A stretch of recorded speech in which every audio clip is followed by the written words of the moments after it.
Aku dapat promosi besar dan harus pindah keluar kota, meninggalkan rumah mewahku kosong. Tapi baru seminggu pindah, aku melihat unggahan adik iparku. Rumah ini dijual 7 miliar segera. Lalu ibu mertuaku menelepon. Kami akan jual rumahmu untuk biaya nikah adik iparmu. Anggap itu balas budimu. Puncaknya, suamiku mengirim pesan, biarkan saja, jangan egois. Mereka pikir aku akan diam dan pasrah. Tapi yang kulakukan selanjutnya membuat mereka semua menjerit histeris.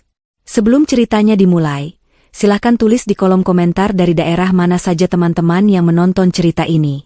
Jangan lupa like dan subscribe agar channel ini bisa semakin berkembang dan bisa mempersembahkan cerita yang lebih menarik lagi. Zahra menatap layar laptopnya, membaca ulang email yang sama untuk 5 kalinya. Jantungnya masih berdebar kencang, campuran antara rasa tidak percaya dan bangga yang meluap. Surat keputusan itu tercetak jelas. Ia, Zahra Salsabila, secara resmi dipromosikan menjadi manajer regional baru, mengepalai proyek ekspansi terbesar perusahaan di luar kota. Ini adalah puncak dari kerja kerasnya selama 8 tahun. Sebagai seorang wanita berhijab di industri yang didominasi pria, ia harus bekerja 2 kali lebih keras untuk membuktikan kemampuannya. Dan hari ini, semua itu terbayar lunas. Ia menarik napas panjang, aroma kopi paginya sudah mendingin di meja. Pikirannya langsung tertuju pada Reno, suaminya. Mereka harus pindah. Lebih tepatnya, ia harus pindah. Proyek ini berbasis di kota lain, ribuan kilometer jauhnya, dan akan berlangsung setidaknya 1 tahun. Ini adalah kesempatan emas yang tidak mungkin ia tolak, tapi logistiknya akan rumit. Terutama, soal rumah mereka. Malam itu, ia menyiapkan makan malam istimewa. Reno pulang dengan wajah lelah, tetapi langsung tersenyum melihat hidangan favoritnya tersaji. Ada acara apa ini, sayang? Tanya Reno, melonggarkan dasinya. Zahra tersenyum, memutuskan untuk tidak bertele-tele. Aku dapat kabar baik hari ini. Sangat baik, ujarnya. Ia lalu menjelaskan isi email itu. Tentang promosi, tanggung jawab baru, dan lokasi penempatan di luar kota. Reaksi Reno di luar dugaan. Wajahnya langsung berseri-seri. Ia bangkit dari kursi, memeluk Zahra erat. Zahra, itu luar biasa. Aku tahu kamu bisa. Manajer regional? Aku bangga sekali padamu. Seru Reno, tulus. Zahra merasa lega luar biasa. Dukungan suaminya adalah hal terpenting. Mereka duduk kembali, membahas detailnya. Kamu akan memimpin proyek besar di sana? Berarti kamu harus tinggal di sana, kan? Tanya Reno. Zahra mengangguk. Ya, perusahaan menyediakan apartemen dinas yang sangat layak. Tapi aku harus berangkat secepatnya, mungkin akhir pekan depan. Reno terdiam sejenak, tatapannya beralih ke jendela besar ruang makan mereka. Jendela itu memperlihatkan taman belakang yang terawat sempurna dan kolam renang kecil yang memantulkan cahaya lampu. Rumah itu adalah simbol kesuksesan Zahra. Sebuah rumah mewah di kawasan elit, 2 lantai dengan desain minimalis modern, yang ia beli dengan bonus besar dan tabungannya sendiri beberapa tahun lalu, bahkan sebelum Tiara, adik Reno, mulai kuliah. Lalu, bagaimana dengan rumah ini? Tanya Reno, menyuarakan kekhawatiran yang sama persis dengan yang ada di benak Zahra. Sayang sekali kalau dikosongkan begitu saja.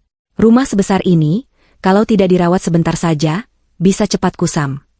Zahra menghela napas. Aku juga memikirkan itu. Aku berencana menyewa jasa pembersih profesional untuk datang seminggu sekali. Dan mungkin meminta Pak Satpam kompleks untuk lebih sering patroli di area kita. Reno tampak berpikir. Itu bagus. Tapi, bagaimana kalau biar ibu dan Tiara saja yang sesekali menengok? Usul Reno pelan. Maksudku, mereka bisa datang beberapa hari sekali. Menyalakan lampu, membuka jendela agar ada sirkulasi udara, mungkin membersihkan debu tipis-tipis. Hitung-hitung, rumah ini tetap hidup selagi kamu pergi. Zahra ragu. Hubungannya dengan Ibu Kurnia, ibu mertuanya, dan Tiara, adik iparnya, sebenarnya baik-baik saja di permukaan. Tapi Zahra tahu betul sifat mereka. Ibu Kurnia selalu mengeluh kekurangan uang, meski Zahra dan Reno rutin memberi bulanan.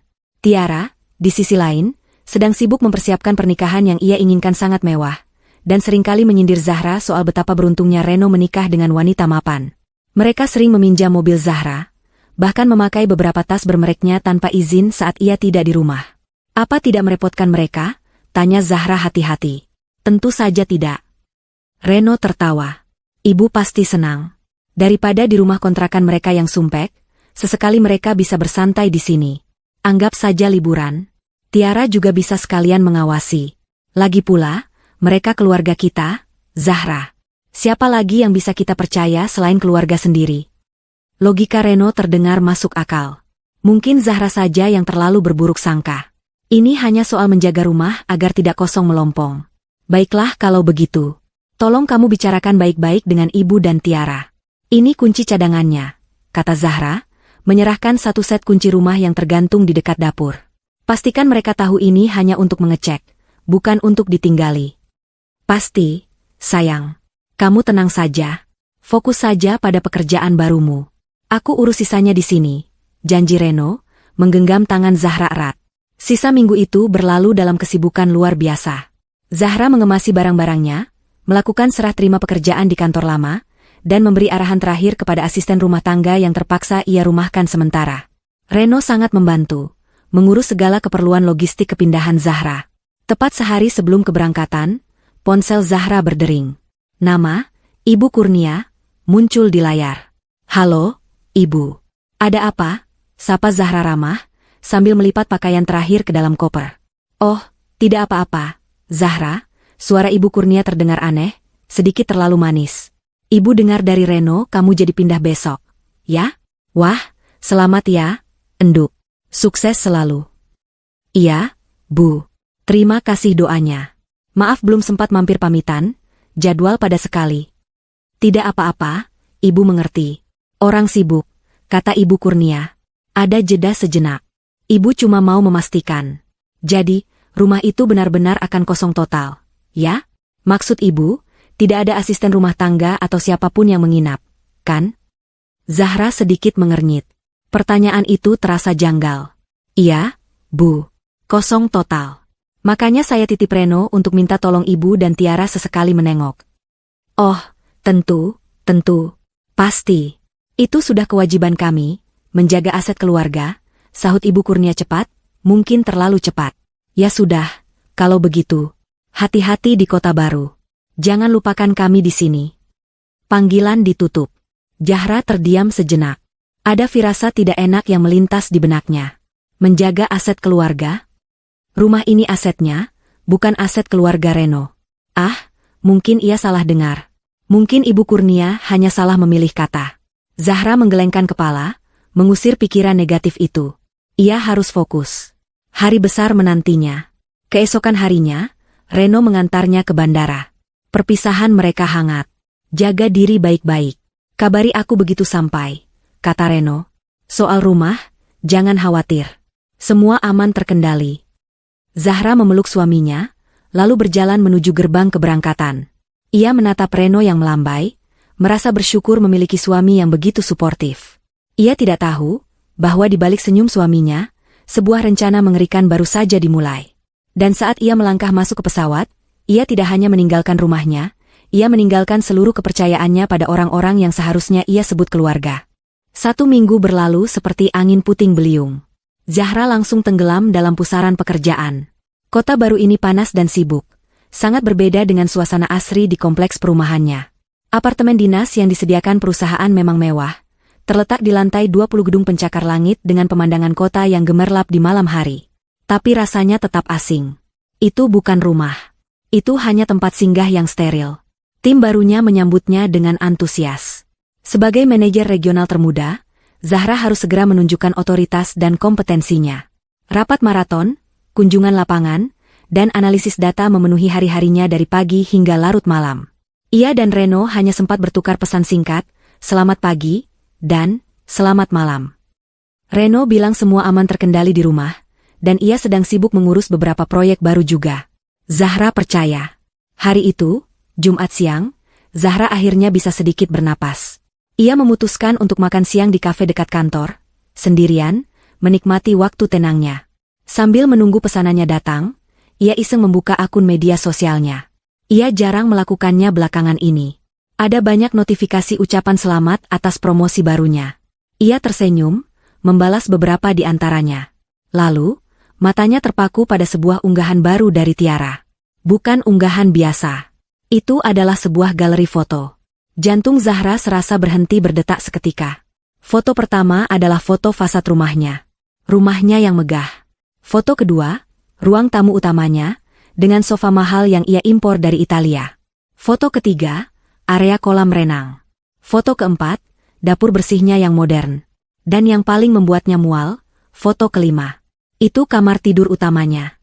Kamar pribadinya dan Reno. Tiara berpose centil di tepi ranjang, merentangkan tangan seolah memamerkan ruangan itu. Zahra merasa napasnya tercekat.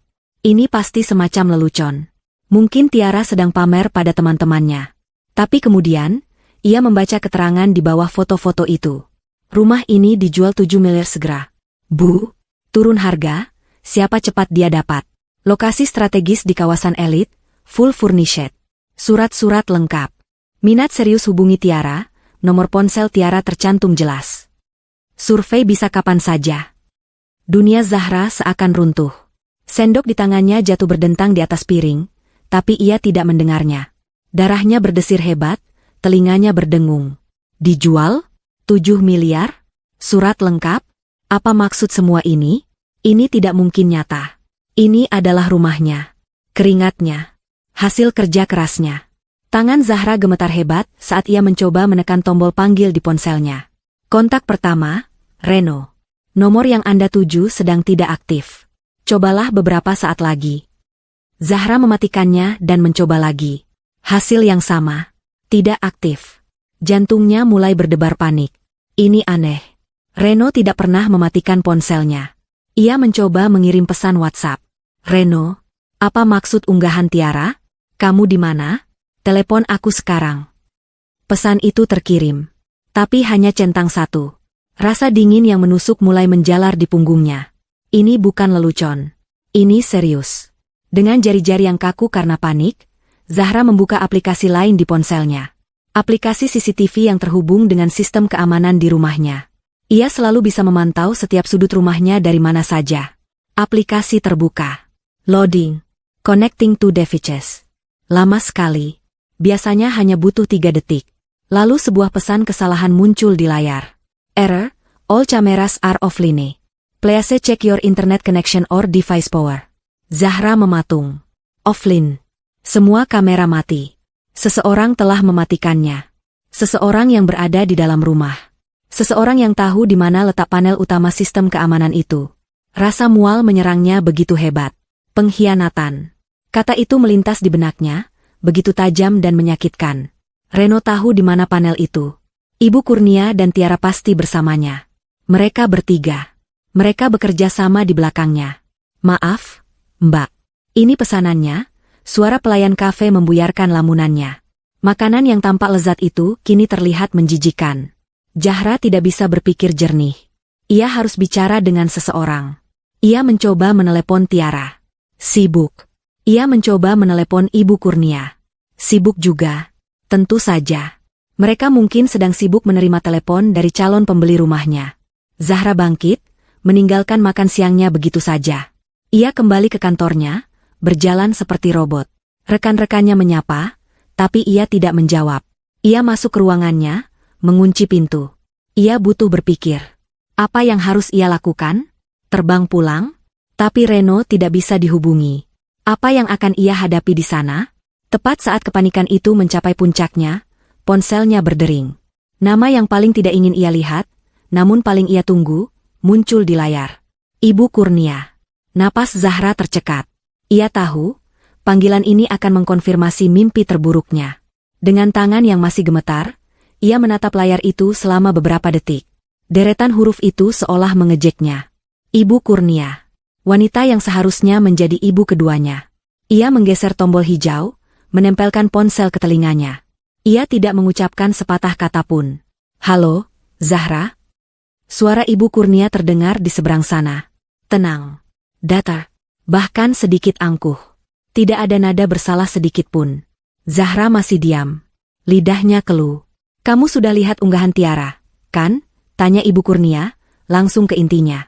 Napas Zahra tertahan. Apa maksudnya ini, Bu? Bisik Zahra, suaranya nyaris tidak terdengar. Terdengar tawa kecil yang kering. Sudahlah, Zahra. Tidak usah pura-pura kaget. Kami akan menjual rumahmu. Uangnya untuk biaya pernikahan Tiara.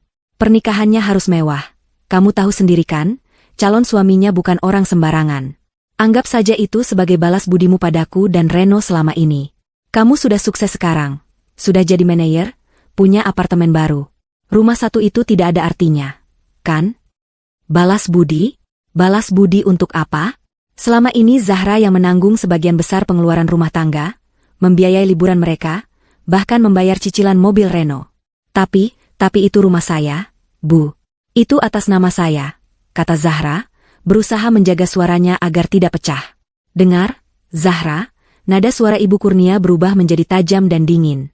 Reno itu anakku satu-satunya. Apa yang milikmu, otomatis jadi milik dia. Dan apa yang milik dia, adalah milik ibunya juga. Kamu tidak berhak melarang kami. Kami butuh uang ini. Tepat saat itu, sebuah notifikasi pesan masuk muncul di layar ponsel Zahra. Dari Reno. Jantungnya berdebar sedikit, berharap ini semua salah paham. Berharap Reno akan membelanya. Ia membuka pesan itu sambil tetap mendengarkan ocehan Ibu Kurnia. Pesan dari Reno singkat saja, Zahra, biarkan saja rumah itu dijual. Ibu dan Tiara benar-benar butuh uangnya. Lagian kamu sudah punya tempat tinggal yang layak di sana. Jangan egois. Nanti kita cari lagi pelan-pelan. Biarkan saja. Jangan egois. Dua kalimat itu menghantam Zahra lebih keras daripada tamparan. Langit-langit ruang kantornya serasa berputar. Suara Ibu Kurnia di telepon masih mengoceh tentang betapa berhaknya mereka atas harta itu. Zahra merasakan sesuatu yang dingin menjalari hatinya. Rasa sakit yang menusuk tadi hilang, digantikan oleh sesuatu yang lain. Sesuatu yang beku. Kemarahan yang tenang dan kelam. Ia tidak menangis. Ia tidak berteriak. Oh, begitu, kata Zahra pelan ke telepon. Suaranya datar, tanpa emosi. Ibu Kurnia sepertinya terkejut dengan kurangnya perlawanan. Ya, baguslah kalau kamu mengerti. Jadi, jangan ganggu prosesnya. Kami akan... Zahra menutup telepon. Ia memutus panggilan Ibu Kurnia begitu saja. Ia menatap pesan dari Reno. Jangan egois. Ia menatap foto Tiara yang tertawa di kamar tidurnya. Ia menatap status CCTV-nya yang offline. Mereka mengira diamnya adalah tanda kekalahan.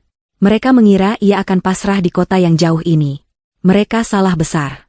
Zahra menarik napas dalam-dalam, mengembuskannya perlahan. Tangannya sudah tidak gemetar lagi. Ia membuka laptopnya, menutup semua dokumen pekerjaan. Ia membuka halaman baru dan mengetik di kolom pencarian. Pengacara properti terbaik Jakarta. Mereka ingin bermain? Baiklah. Zahra akan memberi mereka permainan yang tidak akan pernah mereka lupakan. Zahra duduk mematung di kursi kantornya selama hampir 1 jam. Cahaya matahari sore di kota baru itu menembus jendela, tetapi ia tidak merasakannya. Ruangan itu terasa dingin dan hampa. Suara Ibu Kurnia yang angkuh dan pesan singkat Reno yang menusuk terus terngiang di telinganya. Jangan egois. Balas budi. Hak keluarga. Pengkhianatan itu begitu telanjang, begitu brutal. Rasa sakit yang awalnya membakar dadanya perlahan memudar, mengkristal menjadi sesuatu yang jauh lebih berbahaya. Kemarahan yang dingin dan terfokus. Ia tidak menangis. Air mata terasa seperti kemewahan yang tidak perlu. Mereka mengira ia akan hancur. Mereka mengira jarak ribuan kilometer ini akan membuatnya lumpuh. Mereka salah. Mereka tidak tahu siapa Zahra Salsabila sebenarnya. Ia tidak membangun karirnya dari nol dengan menangis. Ia membangunnya dengan strategi, ketekunan, dan kecerdasan. Dan sekarang, ia akan menggunakan semua itu untuk melindungi apa yang menjadi miliknya. Tangannya yang tadi gemetar kini mantap memegang mouse. Ia tidak mencari pengacara properti sembarangan. Ia mencari firma hukum terbaik di ibu kota. Sebuah nama yang sering ia dengar di lingkaran bisnisnya muncul. Firma hukum Laksmana Orekan. Dikenal tegas, mahal, dan tidak pernah kalah dalam sengketa aset bernilai tinggi. Zahra tidak peduli biayanya. Ia menekan nomor telepon firma itu. Suara resepsionis yang profesional menyapanya. Saya Zahra Salsabila, katanya, suaranya tenang dan tegas, seolah sedang memimpin rapat dewan direksi. Saya perlu bicara dengan Pak Laksmana pribadi. Ini mendesak. Ini menyangkut percobaan penjualan properti senilai 7 miliar secara ilegal dan pemalsuan dokumen.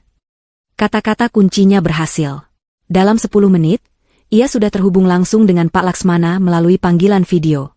Pak Laksmana adalah pria parubaya dengan tatapan mata yang tajam di balik kacamata tanpa bingkai. Silakan, Ibu Zahra. Apa yang bisa saya bantu? Tanpa bertele-tele, Zahra menjelaskan semuanya. Kronologinya runtut. Promosinya, kepindahannya. Keputusannya menitipkan rumah atas saran Reno. Unggahan Tiara di media sosial. Panggilan telepon Ibu Kurnia yang penuh percaya diri. Pesan pengkhianatan dari Reno. CCTV yang mati. Selama Zahra berbicara, Pak Laksmana mendengarkan tanpa menyela. Ia hanya sesekali mengangguk. Ketika Zahra selesai, Pak Laksmana bertanya, "Sertifikat rumah itu atas nama siapa, Ibu?" "Atas nama saya sendiri, Gahra Salsabila. Itu harta bawaan saya. Saya membelinya lunas dengan bonus dan tabungan saya, 2 tahun sebelum saya menikah dengan Reno," jelas Zahra. Mata Pak Laksmana sedikit bersinar. Ini lebih mudah dari yang ia duga. Berita bagus, Bu Zahra. Ini membuat kasusnya sangat jelas. Suami Anda, Reno, tidak punya hak hukum sedikitpun untuk menjual aset tersebut tanpa persetujuan tertulis Anda. Apa yang mereka lakukan bukan lagi sengketa keluarga. Ini murni tindak pidana. Percobaan penipuan, penggelapan, dan pemalsuan. Saya tidak mau mereka lolos, Pak, kata Zahra. Saya tidak hanya ingin menghentikan penjualan. Saya ingin mereka bertanggung jawab atas apa yang mereka lakukan. Pak Laksmana tersenyum tipis. Ia menyukai klien ini. Saya mengerti. Jika kita kirim somasi sekarang, mereka akan berhenti. Penjualan batal. Tapi mereka mungkin akan lolos dari jerat hukum. Mereka akan mengemis maaf, berdalih ini hanya kesalahpahaman keluarga. Anda tidak akan mendapat keadilan yang memuaskan. Lalu, apa rencana Anda? Tanya Zahra. Kita jangan hentikan mereka, kata Pak Laksmana, mencondongkan tubuhnya ke kamera. Kita biarkan mereka melanjutkan. Kita biarkan mereka berpikir Anda pasrah dan kalah. Kita akan menjebak mereka. Kita akan mengumpulkan bukti tak terbantahkan bahwa mereka secara aktif dan sadar melakukan kejahatan. Sebuah rencana mulai terbentuk. Rencana yang kejam, tapi adil. Begini strateginya, lanjut Pak Laksmana. Mereka sedang mencari pembeli, kan? Kita akan berikan mereka pembeli. Saya memiliki kenalan, sebuah tim investigasi swasta terbaik. Mereka bisa menyediakan agen yang akan menyamar sebagai calon pembeli. Pembeli yang sangat kaya, sangat tertarik, dan sangat mendesak. Zahra mengangguk, ia mulai mengerti arahnya. Agen ini, Pak Laksmana melanjutkan, akan menghubungi Tiara. Dia akan menjadwalkan survei. Dia akan merekam setiap interaksi. Tujuannya satu, membuat mereka menandatangani perjanjian pengikatan jual-beli, atau PPJB. Dan yang paling penting, membuat mereka memalsukan tanda tangan Anda di atas materai. Bagaimana jika mereka tidak mau? Oh, mereka mau, Pak Laksmana terkekeh. Orang serakah selalu ceroboh. Apalagi jika kita mengiming-imingi mereka dengan uang muka yang besar. Katakanlah, 500 juta. Tunai. Diberikan di tempat saat itu juga. Menurut Anda, apakah Ibu Kurnia dan Tiara akan menolak uang tunai sebanyak itu di depan mata mereka? Zahra membayangkan wajah serakah ibu mertua dan adik iparnya. Mereka tidak akan menolak. Desisnya, tepat. Dan saat mereka menerima uang itu dan menyerahkan PPJB dengan tanda tangan palsu Anda, kita menang. Kita punya bukti penipuan, pemalsuan, dan penerimaan uang hasil kejahatan. Mereka tidak bisa berkelit. Uang 500 juta itu? Tanya Zahra. Itu uang Anda, Bu Zahra. Anda akan mentransfernya ke rekening penampung kami. Anggap saja itu sebagai umpan untuk menangkap 3 tikus besar. Umpan yang akan kita ambil kembali nanti, beserta bunganya. Zahra tidak ragu sedetik pun. Lakukan. Siapkan timnya. Saya akan transfer biayanya dan uang umpannya malam ini juga. Satu hal lagi, Bu Zahra, kata Pak Laksmana, ini bagian terberat bagi Anda. Mulai detik ini, Anda tidak boleh menghubungi mereka bertiga. Tidak Reno, tidak Ibu Kurnia, tidak Tiara. Jika mereka menelepon atau mengirim pesan, abaikan. Anda harus terlihat hancur, kalah, dan depresi. Biarkan mereka merasa di atas angin. Bisakah Anda melakukannya? Zahra menatap pantulan dirinya di layar laptop yang gelap. Wajah wanita yang lelah, tapi dengan mata yang menyala karena tekad. Saya bisa. Lakukan apapun yang harus dilakukan. Setelah panggilan berakhir, Zahra langsung bergerak. Ia mentransfer sejumlah besar uang, menyapu bersih sebagian tabungan daruratnya. Ia tidak peduli. Ini bukan lagi soal uang, ini soal harga diri. Hari-hari berikutnya, Zahra menjalani hidupnya di kota baru dengan intensitas yang berbeda. Ia bekerja gila-gilaan. Tim barunya melihat seorang manajer yang sangat fokus, efisien, dan sedikit menakutkan. Rapat yang ia pimpin selalu padat dan langsung ke intinya. Ia tidak punya waktu untuk basa-basi. Energi kemarahannya ia salurkan seluruhnya ke dalam pekerjaan, menghasilkan performa yang brilian. Di malam hari, ia akan menerima laporan dari tim investigasi. Mereka sudah menciptakan persona, seorang wanita pengusaha sukses dari Surabaya bernama Ibu Diana, yang mencari rumah di Jakarta untuk investasi cepat. Tim juga telah merancang alat perekam tersembunyi yang akan dipakai saat survei. Reno dan keluarganya berkali-kali mencoba menghubunginya. Telepon dari Ibu Kurnia. Pesan dari Tiara yang menanyakan, "Mbak, jadikan rumahnya dijual? Ada yang minat nih." Dan pesan-pesan dari Reno, yang awalnya sok prihatin, "Kamu baik-baik saja, sayang? Kok nggak balas?" Berubah menjadi kesal, "Zahra, jangan kayak anak kecil. Angkat teleponnya." Lalu akhirnya mengancam, "Kalau kamu diam terus, aku anggap kamu setuju rumah ini dijual." Zahra membaca setiap pesan itu dengan hati beku. Ia tidak membalas satu pun. Pada hari kelima, laporan yang ditunggu datang dari Pak Laksmana. "Ibu Diana sudah menghubungi Tiara," kata Pak Laksmana lewat telepon. Mereka sangat antusias. Jadwal survei disepakati. Lusa, jam 10 pagi. Zahra menutup telepon. Ia berjalan ke jendela apartemennya, menatap kerlap-kerlip lampu kota di bawah. Umpan telah disebar. "Selamat menikmati hari-hari terakhir kalian sebagai orang bebas," bisiknya ke angin malam. Di rumah mewah Zahra, suasananya seperti pesta. Sejak Zahra pergi dan tidak bisa dihubungi, Ibu Kurnia dan Tiara praktis pindah ke sana. Mereka tidur di kamar tamu utama, berenang di kolam renang setiap pagi, dan memesan makanan mahal setiap hari menggunakan kartu kredit darurat yang Reno berikan, kartu yang tagihannya dibayar oleh Zahra. Reno sendiri lebih sering pulang ke rumah itu daripada ke kontrakan ibunya, menikmati kemewahan yang sebentar lagi akan hilang, atau terganti dengan yang baru. "Sudah ibu bilang, kan, Reno?" kata Ibu Kurnia sambil menyeruput es lemon madu di tepi kolam. Si Zahra itu cuma gertak sambal. Ditekan sedikit saja langsung diam. "Dia itu takut sama kamu, suaminya. Apalagi sekarang dia sibuk di kota baru, mana sempat dia mengurus rumah ini." Reno tampak ragu. Ia duduk di kursi santai, memijat pelipisnya. Utang judinya baru saja jatuh tempo, dan para penagih utang mulai menerornya setiap jam. "Tapi, Bu, ini sudah 5 hari dia tidak balas pesan. Bagaimana kalau dia tiba-tiba pulang? Atau lapor polisi?" "Lapor polisi apa?" Tiara menyahut dari ujung kolam, sambil mengambil swafoto dengan pose angkuh. "Lapor kalau suaminya jual rumah? Ya tidak bisa. Ini kan harta gono gini. Lagi pula, Mas Reno, kamu ini suaminya. Pemimpin. Wajar dong kalau kamu ambil keputusan. Kak Zahra itu yang egois.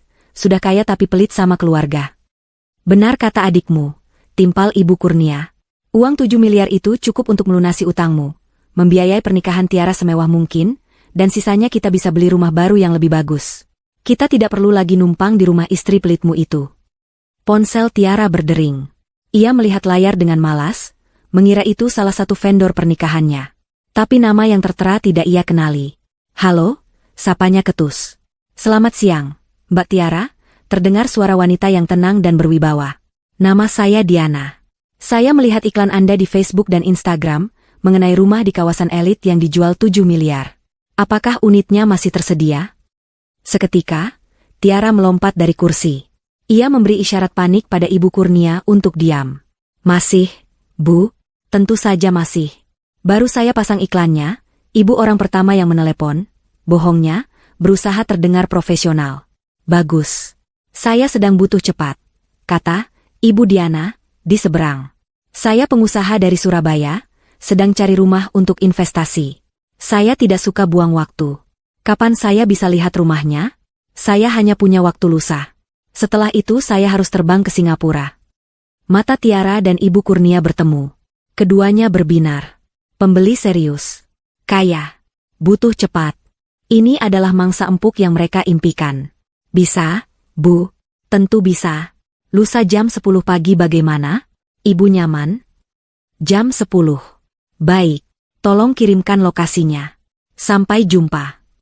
Panggilan ditutup. Tiara menjerit kencang. Ibu. Mas Reno. Kita kedatangan calon pembeli. Dari Surabaya. Katanya butuh cepat. 2 hari berikutnya, rumah itu dibersihkan habis-habisan. Bukan oleh mereka, tentu saja. Mereka menyewa jasa pembersih premium, lagi-lagi menggunakan kartu Zahra. Mereka ingin rumah itu tampak sempurna. Tepat jam 10 pagi, sebuah sedan hitam mewah berhenti di depan gerbang. Ibu Kurnia, Tiara, dan Reno sudah menunggu di teras dengan pakaian terbaik mereka. Reno mengenakan kemeja batik mahal, milik Zahra yang membelikannya. Tiara memakai gaun baru, dan Ibu Kurnia memakai perhiasan emas imitasi terbaiknya. Keluarlah seorang wanita berusia akhir 40-an. Ibu Diana, agen investigasi yang disewa Zahra, tampak sangat berkelas. Ia mengenakan blus sutra, celana bahan yang jatuh sempurna, dan kacamata hitam besar. Di tangannya ada tas Hermes, tas asli yang khusus disewa oleh tim investigasi untuk meyakinkan target. Ia didampingi seorang pria muda berkacamata yang membawa tas kerja, diperkenalkan sebagai asisten hukum, bernama Danu, agen lain, yang membawa alat rekam. Selamat pagi. Saya Diana, katanya singkat, tatapannya menyapu fasad rumah dengan ekspresi menilai. Selamat pagi, Bu Diana. Silakan, Bu, silakan masuk. Ibu Kurnia menyambut dengan senyum lebar yang dibuat-buat, bertingkah seperti pemilik rumah. Tur rumah pun dimulai. Tiara dan Ibu Kurnia tidak henti-hentinya memuji. Ini ruang tamunya, Bu. Marmernya impor dari Italia, loh. Kak, maksud saya, kami yang desain sendiri, celoteh Tiara. Dan ini dapurnya, Bu. Semua peralatannya standar Eropa, tambah Ibu Kurnia. Ibu Diana hanya mengangguk-angguk kecil, wajahnya sulit dibaca. Hal ini membuat Ibu Kurnia dan Tiara semakin gugup dan semakin gencar, menjual. Reno lebih banyak diam di belakang, berkeringat dingin. Saat tiba di kamar utama Zahra, Tiara berkata, dan ini kamar tidur utamanya, Bu. Sangat luas, pemandangannya langsung ke kolam renang. Ibu Diana berjalan ke jendela, melihat keluar. Lalu ia berbalik. Baik, rumahnya lumayan. Saya suka lokasinya. Berapa harga pasnya? Mereka kembali ke ruang tamu. 7 miliar, Bu. Itu sudah harga terbaik, kata Ibu Kurnia cepat. Ibu Diana tertawa kecil. Harga terbaik? Saya baru lihat rumah lain di blok sebelah, lebih besar, buka harga 6,5. 7 miliar itu kemahalan, Bu. Wajah Ibu Kurnia dan Tiara langsung pias. Tapi, Bu, ini sudah full furnished. Saya tidak peduli furniturnya, potong Ibu Diana. Saya akan renovasi total. Begini saja, saya tidak punya waktu untuk tawar-menawar. Saya harus ke bandara sore ini. Saya tancap di 7 miliar, tapi saya harus ikat hari ini juga. Saya berikan uang muka 500 juta. Tunai. Sekarang juga. Danu, si asisten, membuka tas kerjanya, menunjukkan segepok besar uang tunai yang masih terbungkus plastik ban. 500 juta. Di depan mata mereka. Mata Ibu Kurnia dan Tiara nyaris keluar. Utang Reno lunas. DP gedung pernikahan Tiara lunas. Semua masalah selesai hari ini juga. Kami setuju, Bu. Setuju. Seru Ibu Kurnia, tidak bisa menahan diri. Bagus, kata Ibu Diana. Danu, siapkan suratnya. Danu mengeluarkan beberapa lembar dokumen dari tasnya. Itu adalah perjanjian pengikatan jual-beli, PPJB, yang sudah disiapkan oleh tim Pak Laksmana. Ini PPJB standar, Bu, jelas Danu. Pembayaran DP 500 juta hari ini. Pelunasan 6,5 miliar sisanya akan dilakukan minggu depan, begitu sertifikat asli diserahkan ke notaris kami. Tentu, kata Ibu Kurnia. Satu hal penting, lanjut Danu, matanya menatap Reno. Saya sudah cek di Badan Pertanahan. Sertifikat rumah ini atas nama satu orang. Ibu Zahra Salsabila. Kami butuh tanda tangan beliau di atas materai ini. Apakah beliau ada di tempat? Ini dia. Momen penentuan. Reno menelan ludah. Istri saya, dia sedang di luar kota. Tugas, katanya gugup. Ibu Diana langsung membereskan tasnya, dan Danu mulai memasukkan uang itu kembali. Oh, kalau begitu tidak bisa. Transaksi harus sah. Pemilik asli harus tanda tangan. Kalau tidak ada, berarti batal. Maaf sudah buang waktu Anda. Kami cari properti lain saja. Tunggu. Jangan, Bu. Ibu Kurnia berteriak panik. 500 juta di depan matanya akan hilang. Tunggu. Bisa diatur. Reno menatap ibunya, ngeri. Bu, jangan. Diam kamu, Reno, hardik Ibu Kurnia. Ia beralih ke Ibu Diana dengan senyum memelas. Bu, Zahra itu istri anak saya. Dia sudah setuju. Kok, dia hanya sibuk sekali. Begini saja, Bu, anak saya, Reno, bisa tanda tangan sebagai suaminya. Kan harta bersama. Danu menggeleng.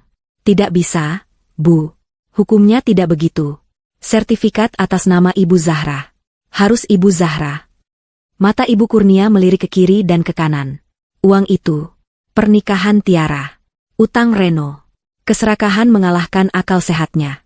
Gampang, katanya tiba-tiba. Saya ibunya. Tanda tangan saya mirip sekali dengan Zahra. Biar saya yang tanda tangan.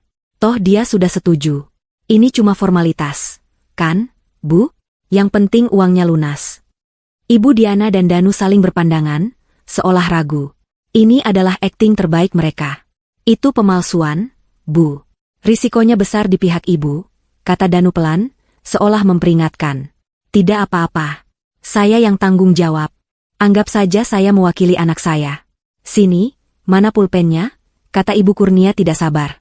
Danu meletakkan dokumen itu di meja, lengkap dengan 6 buah materai. Di depan mata Reno yang terbelalak ngeri dan Tiara yang menahan napas, Ibu Kurnia mengambil pulpen. Dengan tangan yang mantap karena keserakahan, ia membubuhkan tanda tangan palsu, Zahra Salsabila, di ke-6 lembar dokumen itu. Semua terekam jelas oleh kamera tersembunyi di kacamata Danu dan bros di baju Ibu Diana.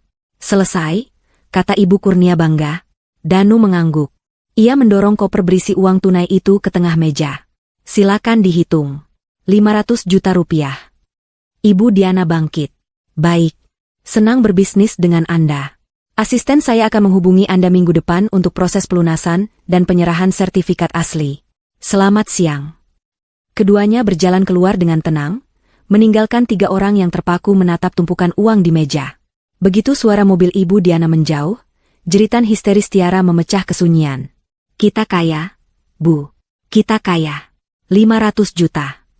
Ibu Kurnia tertawa terbahak-bahak, memeluk tumpukan uang itu. Ibu bilang juga apa? Gampang, kan? Bodoh sekali si Zahra itu. Reno terduduk lemas di sofa. Di satu sisi ia lega utangnya akan lunas. Di sisi lain, ia baru saja menyaksikan ibunya melakukan kejahatan serius. Tapi pemandangan uang sebanyak itu menyingkirkan rasa bersalahnya. Tiara, dalam puncak euforianya, tidak bisa menahan diri. Ia mengambil ponselnya, mengumpulkan tumpukan uang itu, dan memotretnya. Ia langsung mengunggahnya ke Instagram Story. Foto tumpukan uang pecahan 100.000 rupiah memenuhi meja kopi mewah milik Zahra. Keterangannya ia tulis dengan huruf kapital, DP lunas. Siap jadi ratu sehari. Yang sirik minggir. Wajah dengan mulut uang. Di apartemennya yang jauh, Zahra menerima 2 hal hampir bersamaan. Pertama, sebuah file video berdefinisi tinggi dari Pak Laksmana, berisi rekaman Ibu Kurnia yang sedang memalsukan tanda tangannya. Kedua, notifikasi Instagram Story dari Tiara. Zahra menonton video itu tanpa ekspresi. Lalu ia melihat unggahan Tiara. Bodoh, gumam Zahra. Bukan cuma serakah, tapi bodoh. Ia menutup laptopnya. Bukti sudah lengkap. Waktu bermain sudah habis. Waktunya memanen. Begitu pintu tertutup dan sedan hitam mewah itu menghilang di tikungan jalan, tawa Ibu Kurnia dan Tiara meledak memenuhi ruang tamu Zahra. Reno, yang tadinya terduduk lemas, kini ikut tersenyum lebar. 500 juta rupiah dalam bentuk tunai tergeletak di atas meja kopi. Uang sebanyak itu, yang belum pernah mereka lihat seumur hidup mereka, terasa seperti mimpi. Ibu bilang juga apa? Gampang, kan? Seru Ibu Kurnia, tangannya gemetar saat membelai tumpukan uang itu. Zahra itu bodoh. Dia pikir kita akan takut? Sekarang, semua ini milik kita. Tiara sudah sibuk dengan ponselnya, ia tidak bisa berhenti merekam video untuk Instagram story-nya. Lihat ini, Mas Reno. Kakak iparmu yang pelit itu pasti sedang menangis di luar kota. Dia tidak tahu kita sedang pesta. Sudah. Reno menepis ponsel Tiara. Jangan diunggah terus. Yang penting sekarang bagi uangnya. Aku harus segera bayar utang-utangku. Wajah Reno kembali tegang. Para penagih utang tidak akan menunggu lama. Mereka bertiga duduk di lantai, membagi uang itu seperti anak kecil membagi permen. 200 juta untuk utang Mas Reno, kata Tiara, mendorong tumpukan besar ke arah kakaknya. 200 juta untuk DP gedung dan semua keperluan pernikahanku. Dan 100 juta ini untuk ibu. Cukup, kan, Bu? Ibu Kurnia mencibir. 100 juta? Kamu pikir pernikahanmu itu urusanmu sendiri? Ibu juga butuh beli baju baru, perhiasan baru. Malu ibu kalau nanti di pelaminan pakai baju lama. Sudah, ibu ambil 150 juta. Pernikahanmu pakai 150 juta saja, jangan boros. Tiara hendak protes, tetapi Reno menengahi. Sudahlah, nanti minggu depan kita dapat 6,5 miliar lagi. Kalian bisa beli pabrik perhiasan kalau mau. Sekarang, jangan ribut. Ambil bagian kalian, dan segera habiskan. Itulah tepatnya yang mereka lakukan. Hari itu juga, mereka berpencar. Reno, dengan tas ransel berisi 200 juta rupiah, pergi ke sebuah kafe tua di pinggir kota. Di sana, ia bertemu dengan dua orang berbadan tegap yang sudah menunggunya. Wajah Reno pucat, tapi ia berusaha terlihat tenang. Ia menyerahkan tas itu. Pria berbadan tegap membukanya, menghitung cepat, lalu mengangguk. Lunas, kata pria itu. Tapi ingat, Reno. Sekali lagi kamu main dan utang, kami tidak akan cari kamu. Kami cari ibumu atau adikmu. Reno menelan ludah. Saya tidak akan main lagi. Sumpah.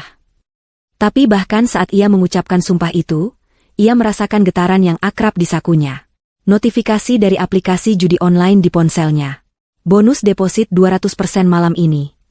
Reno menghapus notifikasi itu, tapi rasa gatal di telapak tangannya tidak hilang. Ia merasa bebas, tapi juga hampa. Bebas dari utang, tapi juga bebas dari sumber penghasilan terbesarnya, Zahra. Sementara itu, Tiara dan Ibu Kurnia memulai tur belanja paling liar dalam hidup mereka. Tujuan pertama mereka adalah butik desainer pernikahan paling mahal di pusat perbelanjaan mewah. Tiara melangkah masuk dengan angkuh, memegang tas baru yang ia beli dalam perjalanan. Ibu Kurnia mengikutinya, memakai kacamata hitam di dalam ruangan. Pelayan butik awalnya memandang mereka sebelah mata. Pakaian mereka, meski baru, terlihat norak dan tidak serasi. Cari apa, ya? Tanya pelayan itu dengan nada bosan. Saya mau gaun pengantin termahal yang ada di sini, sembur Tiara, membanting tumpukan uang tunai 50 juta rupiah ke atas meja kaca. Saya mau yang paling mewah, yang bertabur berlian. Saya bayar tunai. Sikap pelayan itu langsung berubah 180 derajat. Dalam sekejap, Tiara diperlakukan seperti ratu. Ia mencoba gaun seharga 100 juta rupiah, tertawa-tawa di depan cermin. Ia tidak peduli gaun itu cocok atau tidak. Yang penting harganya. Saya ambil yang ini, katanya. Dan saya mau pesan venue di Hotel Bintang 5. Yang paling besar. Ini DP-nya. Ibu Kurnia tidak kalah. Ia pergi ke toko perhiasan besar. Matanya langsung tertuju pada kalung emas paling besar dan paling mencolok di etalase. Saya mau yang itu, tunjuknya. Dan cincin berlian yang ini, yang paling besar. Ia menghabiskan 70 juta rupiah dalam waktu kurang dari 1 jam. Ia keluar dari toko dengan leher dan jari-jari yang berkilauan, merasa seperti wanita terkaya di dunia. Keserakahan mereka tidak berhenti di situ. Tiara merasa mobil lamanya tidak pantas lagi untuk calon istri seorang miliarder. Ia menyeret ibunya ke showroom mobil. Ia tidak membeli mobil baru, tapi mobil bekas tipe terbaru yang bisa langsung dibawa pulang hari itu juga. Ia membayar lunas sisa uangnya untuk sebuah mobil sedan berwarna merah menyala. Malam itu, mereka bertiga kembali ke rumah Zahra, membawa kantong-kantong belanjaan yang tak terhitung jumlahnya. Mereka memesan makanan paling mahal, makan di ruang makan mewah Zahra, dan tertawa terbahak-bahak, menceritakan betapa bodohnya para pelayan toko yang tadinya meremehkan mereka. Uang 500 juta itu ludes dalam waktu kurang dari 8 jam. Apa yang mereka tidak sadari adalah, setiap langkah mereka hari itu telah diawasi. Tim investigasi yang disewa Zahra tidak hanya berhenti setelah mendapatkan tanda tangan palsu. Mereka ditugaskan untuk mengawasi penggunaan uang haram itu. 2 agen, dengan penampilan biasa, telah membuntuti mereka sepanjang hari. Mereka memotret Reno saat bertemu dengan penagih utang. Mereka memotret Tiara dan Ibu Kurnia di butik pernikahan. Mereka bahkan berhasil mendapatkan salinan struk pembelian gaun pengantin dari asisten toko yang mereka bayar. Mereka merekam video Tiara yang sedang pamer di showroom mobil. Setiap bukti pengeluaran, setiap jejak digital, Setiap struk belanja dikumpulkan dengan rapi. Di kota yang berbeda, Zahra menerima laporan lengkap itu di apartemennya. Laporan itu tebal. Isinya adalah foto-foto suaminya yang bergaul dengan preman. Foto-foto ibu mertua dan adik iparnya yang berfoya-foya dengan uang hasil kejahatan. Foto-foto struk yang membuktikan bahwa uang 500 juta itu kini telah berubah wujud menjadi gaun pengantin, perhiasan norak, dan mobil merah menyala. Tapi ada satu laporan tambahan yang membuat Zahra terdiam. Tim investigasi, saat menggali informasi tentang utang Reno, menemukan sesuatu yang jauh lebih gelap. Ini bukan sekadar utang biasa. Mereka menemukan bukti bahwa Reno adalah seorang penjudi kompulsif. Ia tidak hanya terlilit utang judi online. Ia telah menggadaikan surat-surat berharga tanpa sepengetahuan Zahra. Ia telah meminjam uang dari lusinan orang. Utangnya yang sebenarnya jauh lebih besar dari 200 juta. Ia adalah lubang hitam finansial. Malam itu, Zahra akhirnya menangis. Tapi ia tidak menangisi rumahnya. Ia menangisi pernikahannya. Ia menangisi kebodohannya sendiri karena telah dibutakan oleh cinta. Pria yang ia cintai, yang ia dukung, yang ia percayai untuk menjaga rumahnya, ternyata adalah seorang monster yang bersekongkol dengan keluarganya untuk menghancurkannya. Kemarahan yang tadi dingin kini membara. Ini bukan lagi soal menyelamatkan aset. Ini soal pembalasan. Zahra meraih ponselnya. Laporan itu adalah paku terakhir di peti mati pernikahannya. Ia menghapus air matanya. Tangannya mantap. Ia membuka aplikasi pemesanan tiket. Ia memesan 1 tiket pesawat untuk penerbangan paling pagi kembali ke kotanya. Waktunya panen, bisiknya. Waktunya membersihkan sampah. 1 minggu telah berlalu sejak foya-foya besar itu. Sisa-sisa kemewahan 500 juta rupiah mulai memudar. Uang tunai sudah habis. Gaun pengantin Tiara masih terbungkus di lemari. Mobil merahnya sudah mulai baret, karena ia tidak bisa menyetir dengan baik. Ibu Kurnia sudah bosan dengan perhiasan barunya. Dan yang terpenting, tagihan-tagihan baru mulai berdatangan. Vendor pernikahan Tiara menagih sisa pembayaran. Dan Reno, ia kembali terjerat utang. Kecanduan judinya tidak bisa berhenti. Rasa gatal itu kembali, dan ia kalah besar. Mereka bertiga kini duduk di ruang tamu Zahra, merasa cemas. Rumah itu mulai terasa seperti penjara mewah. Mereka miskin di tengah kemewahan. Mereka butuh sisa uang 6,5 miliar itu. Dan mereka butuh sekarang. Kenapa Ibu Diana ini tidak ada kabar? Keluh Tiara, mondar-mandir. Katanya minggu depan. Ini sudah lewat seminggu. Apa kita ditipu? Ditipu bagaimana? Bentak Ibu Kurnia. Kita yang dapat 500 juta. Dia yang rugi kalau tidak jadi beli. Sabar sedikit. Orang kaya memang begitu, sibuk. Saat itulah ponsel Tiara berdering. Nama, Ibu Diana, tertera di layar. Tiara langsung menyambar ponselnya. Halo, Ibu Diana. Selamat siang, Bu. Apa kabar? Suaranya dibuat seramah mungkin. Siang, Tiara. Suara Ibu Diana terdengar dingin dan profesional. Saya baru mendarat dari Singapura. Saya tidak mau berlama-lama. Saya mau proses pelunasan dilakukan hari ini juga. Tim hukum dan notaris saya sudah siap. Bisa kita bertemu di rumah itu jam 3 sore ini? Bisa. Tentu bisa, Bu. Jam 3 kami siap. Seru Tiara, nyaris melompat kegirangan. Ia menutup telepon dan menjerit. Ibu. Mas Reno. Dia datang. Jam 3 ini kita jadi miliarder. Seketika, rumah itu kembali riuh. Mereka bertiga berlarian. Reno buru-buru mandi dan memakai kemeja batik terbaiknya lagi. Tiara memoles riasan tebal di wajahnya, menyemprotkan parfum Zahra ke seluruh tubuhnya. Ibu Kurnia mengenakan kalung emas barunya yang besar, siap menyambut status barunya. Mereka saling memuji, membayangkan apa yang akan mereka beli dengan uang 6,5 miliar. Aku akan beli apartemen sendiri. Yang lebih mewah dari punya Zahra, kata Tiara. Ibu akan keliling dunia. Ke Paris, kata Ibu Kurnia. Aku akan lunasi semua utangku. Dan memulai bisnis, kata Reno, mencoba meyakinkan dirinya sendiri. Pukul 3:15, tim Ibu Diana tiba. Kali ini, rombongannya lebih besar. Ada Ibu Diana, tetap dengan penampilan elegannya. Ada Danu, si asisten hukum. Dan ada satu pria lagi, lebih tua, berwajah sangat serius, membawa tas kulit besar. Selamat sore, sapa Ibu Diana. Ini Pak Hermawan, notaris yang akan mengurus akta jual beli atau AJB kita hari ini. Ibu Kurnia, Tiara, dan Reno menyalami mereka dengan senyum lebar, mempersilakan mereka duduk di ruang tamu. Suasana begitu tegang, penuh antisipasi.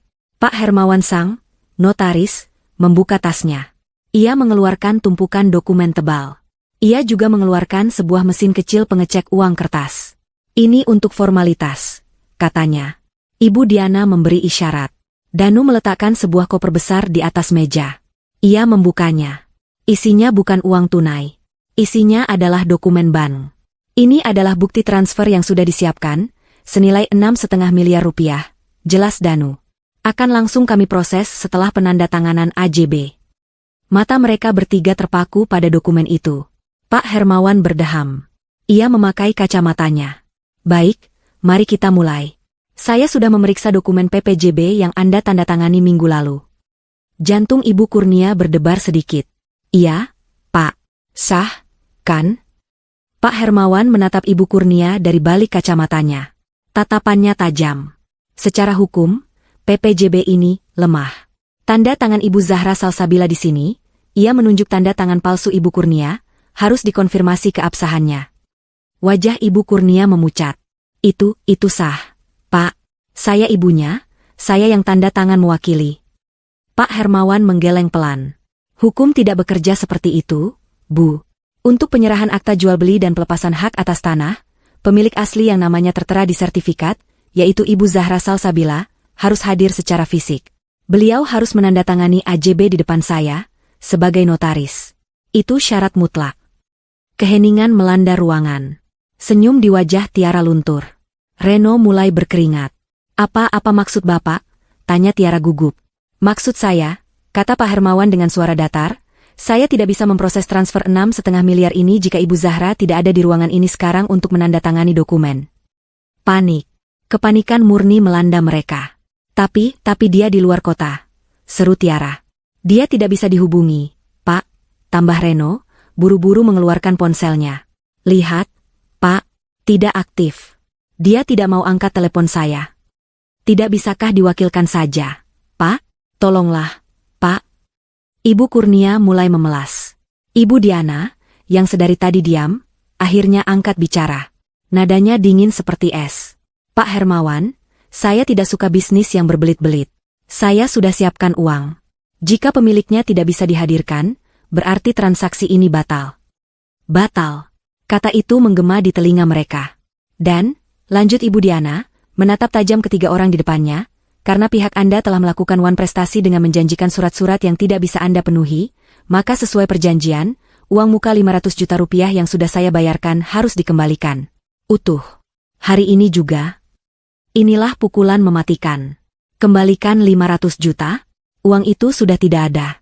Sudah menjadi gaun, mobil, dan perhiasan. Tidak. Ibu tidak bisa begitu. Jeri Tiara, wajahnya histeris. Uangnya sudah kami pakai untuk persiapan.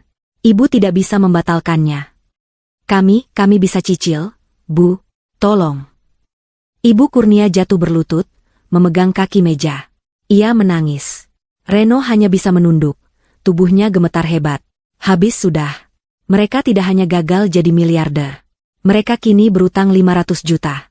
Ibu Diana menatap pemandangan itu dengan jijik. Ia lalu melirik jam tangannya. Kalian pikir saya bodoh? Kalian pikir saya tidak tahu apa yang kalian lakukan?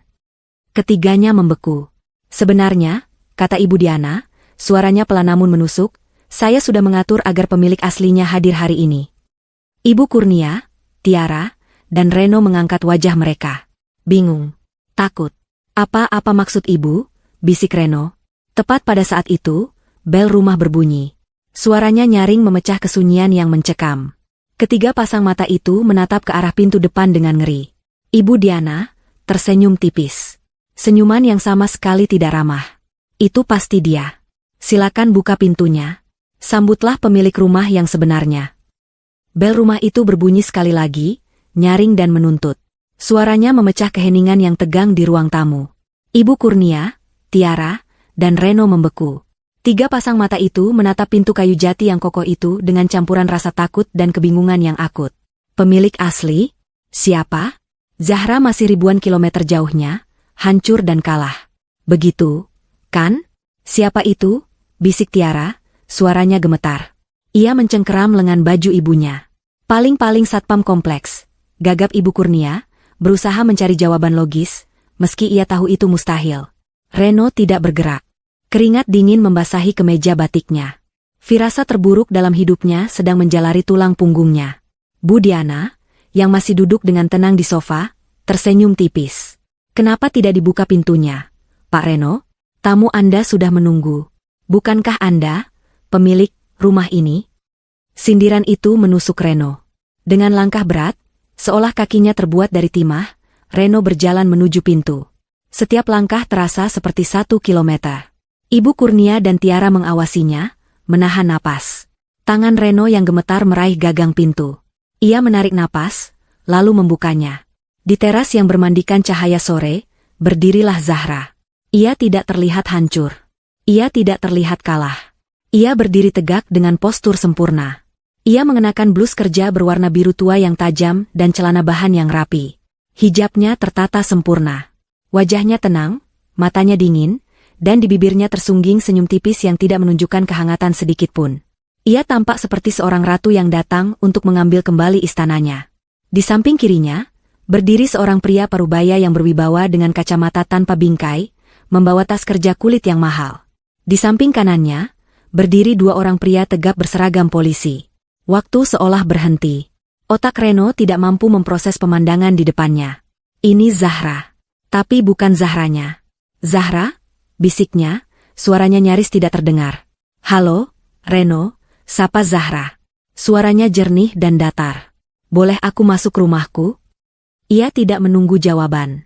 Ia melangkah melewati ambang pintu, melewati Reno yang mematung seperti patung lilin.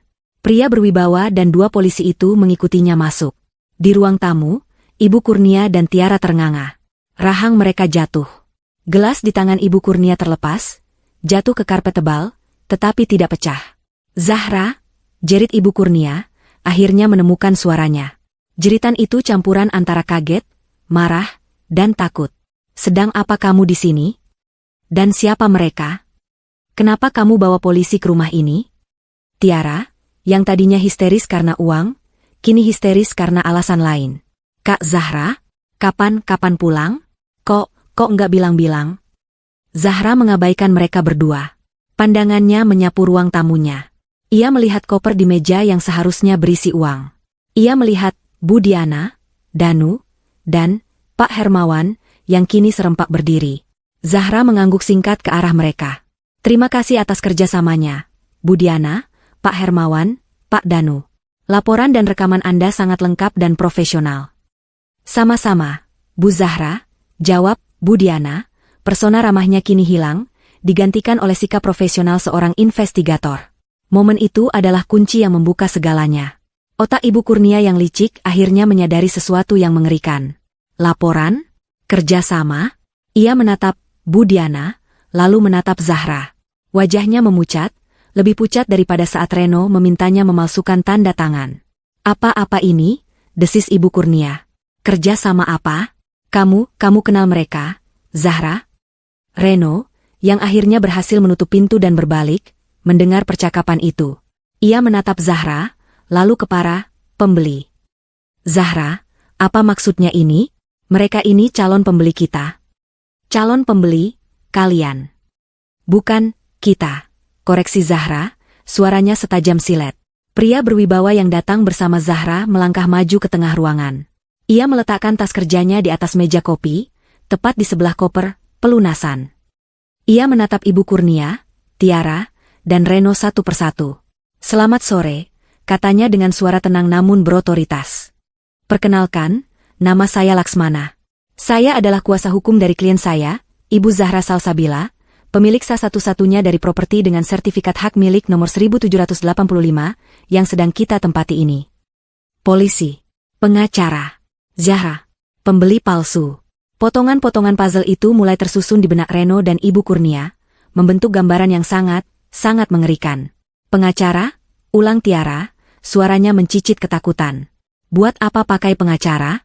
Ini kan cuma masalah keluarga, Kak. Pak Laksmana tersenyum dingin. Masalah keluarga, katamu? Mari kita lihat. Ia mengambil lembaran dokumen PPJB yang tadi tergeletak di meja, yang ditandatangani oleh Ibu Kurnia. Ia mengangkatnya tinggi-tinggi. Ini, katanya, adalah perjanjian pengikatan jual-beli atas properti klien saya. Dibuat tanpa izin, tanpa sepengetahuan, dan tanpa persetujuan klien saya. Itu bohong, potong Ibu Kurnia, mencoba mengumpulkan sisa-sisa keberaniannya. Ia beralih ke mode menyerang, satu-satunya cara yang ia tahu untuk membela diri. Zahra sudah setuju. Dia diam saja waktu kami telepon. Reno ini suaminya, dia berhak. Kami keluarganya. Hak suami? Pak Laksmana menaikkan alisnya. Rumah ini adalah harta bawaan Ibu Zahra, dibeli lunas sebelum pernikahan. Saudara Reno tidak memiliki hak 1 sentimeter pun atas tanah ini. Dan Anda, ia menunjuk langsung ke wajah Ibu Kurnia, Anda siapa? Saya ibunya. Ibu mertuanya. Bukan pemilik, kata Pak Laksmana tegas. Dan Anda, ia menunjuk dokumen di tangannya, telah melakukan ini. Ia menunjukkan halaman terakhir, di mana 6 tanda tangan palsu, Zahra Salsabila, tertera di atas materai. Anda, kata Pak Laksmana, suaranya bergema di ruangan yang hening itu, telah melakukan tindak pidana pemalsuan dokumen otentik. Di atas materai. Dengan ancaman hukuman 6 tahun penjara. 6 tahun penjara. Kata-kata itu menghantam Ibu Kurnia seperti kereta barang. Ia terhuyung mundur, seolah baru saja ditinju. Tidak, itu bohong. Kamu bohong. Saya tidak berbohong, Bu, kata Pak Laksmana. Saya tidak perlu berbohong. Karena kami punya buktinya. Zahra, yang sedari tadi dia mengamati, akhirnya angkat bicara. Ia menatap Ibu Kurnia dengan tatapan yang belum pernah dilihat wanita tua itu sebelumnya. Tatapan penuh rasa jijik. Ibu pikir, kata Zahra pelan, saya akan diam saja di luar kota dan menangis? Ibu pikir saya bodoh? Ibu salah besar. Pak Laksmana tersenyum puas.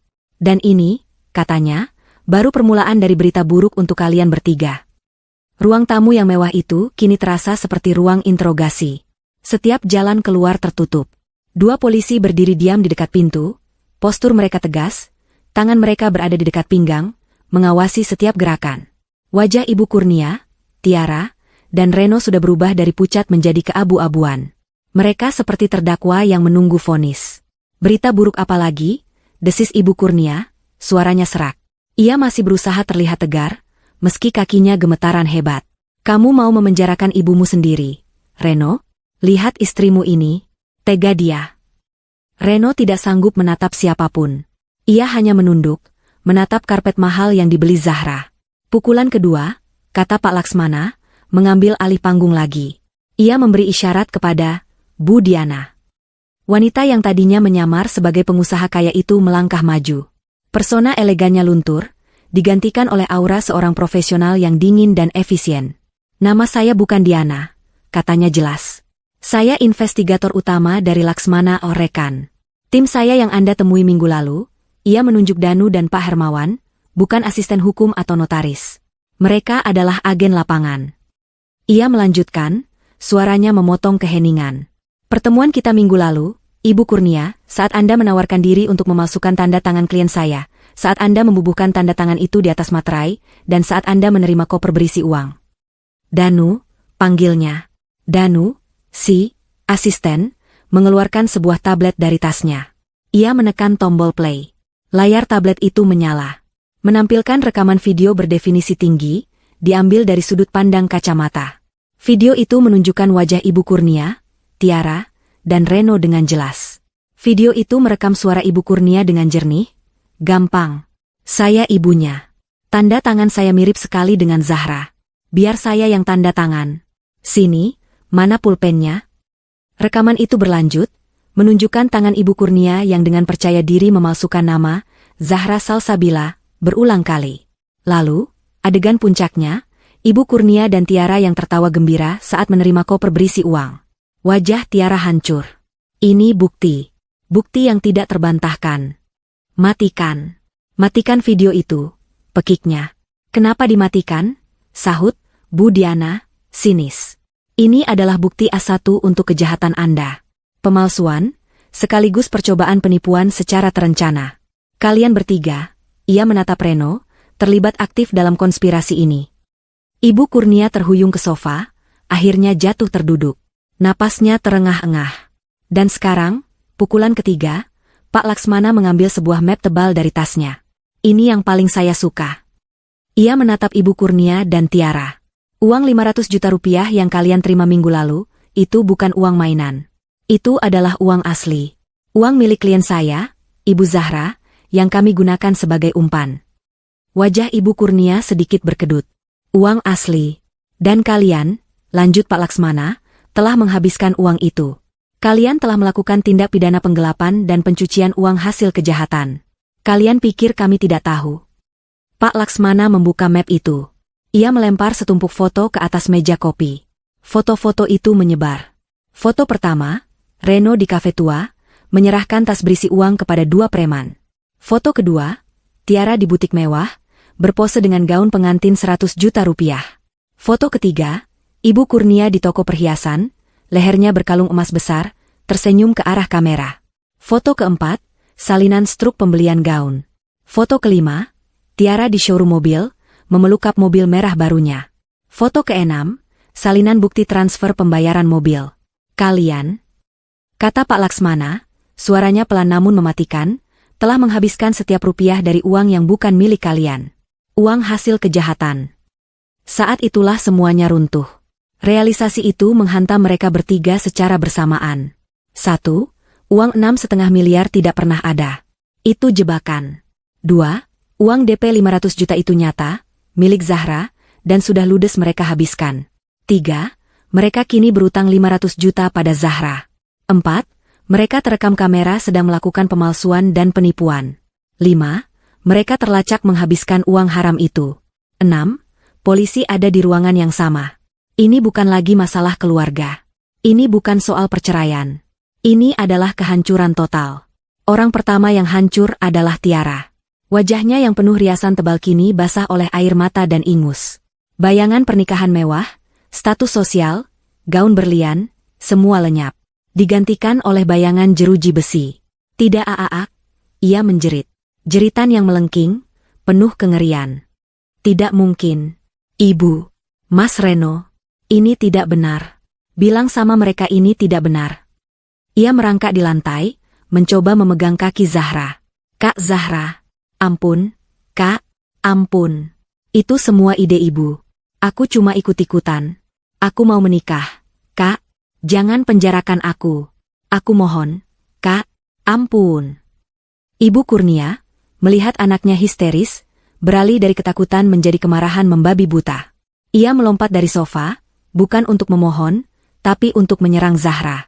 Kamu, dasar perempuan jahat, setan kamu. Beraninya kamu menjebak kami. Beraninya kamu. Ia tidak berhasil mencapai Zahra. Dua petugas polisi bergerak cepat. Mereka menahan lengan Ibu Kurnia dengan sigap. Tenang, Ibu. Jangan membuat keributan. Lepaskan. Ini rumah anakku. Lepaskan aku. Ibu Kurnia meronta-ronta, tenaganya seperti banteng terluka. Di tengah kekacauan itu, Reno akhirnya angkat bicara. Ia berlutut di depan Zahra. Wajahnya, yang biasanya angkuh, kini penuh air mata penyesalan yang menjijikan. Zahra, sayang, aku mohon, Zahra, ini semua salah paham. Isaknya, mencoba meraih tangan Zahra.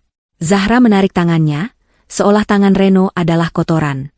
Ini semua ide ibu, Zahra. Aku terpaksa. Aku punya utang. Aku tidak bermaksud mengkhianatimu. Sumpah. Tolong, Zahra jangan lakukan ini. Ini ibu dan adikku. Kasihani mereka. Kasihani aku. Zahra, yang sedari tadi dia menyaksikan pertunjukan itu, akhirnya menatap mata suaminya. Tatapannya begitu dingin hingga Reno berhenti bicara. Ide ibu, bisik Zahra. Ide ibu yang menyuruhmu mematikan CCTV rumahku? Reno tersentak. Ide ibu yang menyuruhmu mengirim pesan padaku? Zahra mengeluarkan ponselnya, membuka pesan dari Reno. Ia membacanya keras-keras. Biarkan saja rumah itu dijual. Lagian kamu sudah punya tempat tinggal yang layak. Jangan egois. Zahra menatap suaminya yang berlutut. Kamu suamiku, Reno. Kamu yang seharusnya melindungiku. Tapi kamu yang memegang pisau bersama mereka. Kamu pengkhianat terbesar dari mereka semua. Zahra beralih ke petugas polisi senior. Pak, silakan dilanjutkan. Petugas polisi itu mengangguk. Ia melangkah maju.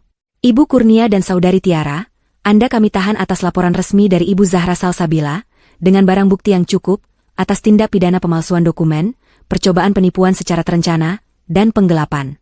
Silakan ikut kami ke kantor. Petugas yang satu lagi mengeluarkan 2 pasang borgol. Melihat benda logam berkilat itu, pertahanan terakhir Ibu Kurnia dan Tiara hancur. Jeritan histeris yang sesungguhnya meledak. Borgol? Tidak. Jangan borgol saya. Tiara menjerit-jerit, meronta di lantai. Aku bukan kriminal. Ibu, tolong aku, Bu. Mas Reno. Lepaskan anak saya, raung Ibu Kurnia. Zahra, saya kutuk kamu. Kamu akan sengsara seumur hidup. Anak tidak tahu balas budi. Lepas Aan. Klik. Suara borgol yang mengunci pergelangan tangan Tiara terdengar jelas. Klik. Borgol kedua terkunci di tangan Ibu Kurnia. Pemandangan itu surreal. 2 wanita yang seminggu lalu berfoya-foya, kini diborgol di ruang tamu mewah milik orang yang mereka coba hancurkan. Petugas polisi lalu beralih ke Reno. Saudara Reno, Anda kami tahan atas keterlibatan penuh dalam konspirasi ini, serta atas laporan penggelapan dalam rumah tangga. Tim kami juga akan memeriksa Anda terkait laporan aktivitas judi ilegal dan utang piutang Anda yang melibatkan kelompok preman. Rasa takut di wajah Reno tergantikan oleh teror murni. Judinya terbongkar. Semuanya terbongkar. Zahra memandangi mereka bertiga. Tiara yang menangis tanpa suara, Ibu Kurnia yang mengumpat dan mengutuk, dan Reno yang menatap lantai dengan tatapan kosong, hancur total. Ia tidak merasakan apa-apa. Tidak kasihan. Tidak sedih. Hanya lega. Bawa mereka, kata Zahra pelan. Saat mereka digiring keluar dari rumahnya, melewati pintu depan, Zahra berbalik. Ia tidak ingin melihat mereka lagi. Ia menatap Pak Laksmana. Pak, urus sisanya. Pastikan rumah ini bersih. Saya tidak mau ada satupun barang mereka yang tersisa di sini. Rumah mewah itu terasa sunyi senyap setelah pintu depan ditutup. Suara jeritan histeris dan umpatan Ibu Kurnia masih terngiang di udara, perlahan memudar seiring menjauhnya suara sirine mobil polisi. Zahra berdiri mematung di tengah ruang tamunya. Pak Laksmana, Ibu Diana, dan timnya sedang membereskan peralatan mereka dengan efisien. Karpet yang tadi basah oleh air mata Tiara dan tumpahan minuman Ibu Kurnia, menjadi satu-satunya saksi bisu dari drama yang baru saja berakhir. Zahra merasa lelah yang menusuk sampai ke tulang. Bagaimana selanjutnya, Pak? Tanya Zahra pelan, suaranya serak. Pak Laksmana menutup tas kerjanya. Selanjutnya, Ibu Zahra, kita biarkan proses hukum berjalan. Mereka bertiga akan ditahan di kantor polisi malam ini untuk pemeriksaan lebih lanjut. Dengan bukti yang kita miliki, video pemalsuan, rekaman audio, saksi dari tim saya, dan jejak digital pengeluaran uang 500 juta itu, posisi mereka sangat lemah. Mereka tidak bisa berkelit. Lalu uang saya? Yang 500 juta itu. Kita akan urus bersamaan, jelas Pak Laksmana. Saya akan mengajukan tuntutan pidana atas penipuan, pemalsuan, dan penggelapan. Sekaligus, saya akan mengajukan gugatan perdata untuk pengembalian kerugian material senilai 500 juta rupiah. Kita akan sita semua aset mereka. Aset apa? Mereka tidak punya apa-apa, kata Zahra pahit. Mereka punya gaun pengantin seharga 100 juta. Mereka punya perhiasan baru puluhan juta. Dan mereka punya mobil sedan merah baru. Pak Laksmana tersenyum tipis. Semua itu dibeli dengan uang Anda. Polisi akan menyitanya sebagai barang bukti tindak pidana pencucian uang. Nilainya mungkin tidak akan menutupi 500 juta, tapi itu akan jadi awal. Sisanya, kita akan kejar. Rumah kontrakan mereka, isinya akan kita lelang. Jika mereka punya tabungan, kita bekukan. Jika mereka punya aset lain, sekecil apapun, kita ambil. Mereka akan jatuh miskin, Bu Zahra. Semiskin-miskinnya. Zahra mengangguk. Keadilan. Bukan hanya penjara, tapi keadilan finansial. Berita itu menyebar lebih cepat daripada api. Penangkapan 3 orang di kawasan perumahan elit dengan tuduhan penipuan properti menjadi berita hangat di grup WhatsApp kompleks. Tetangga yang tadinya hanya berani mengintip dari balik tirai, kini keluar, berbisik-bisik, menatap rumah Zahra dengan rasa ingin tahu dan ngeri. Mereka melihat Tiara yang histeris dan Ibu Kurnia, yang mengumpat diseret masuk ke mobil polisi. Walk of Shame, itu disaksikan banyak mata. Reputasi keluarga Reno hancur dalam sekejap. Bagi Tiara, ini adalah kiamat. Berita penangkapannya sampai ke telinga keluarga calon suaminya, bahkan sebelum malam tiba. Calon suaminya, seorang anak pengusaha yang selama ini dibanggakan Tiara, berasal dari keluarga yang sangat menjaga nama baik. Mereka tidak butuh waktu lama untuk bereaksi.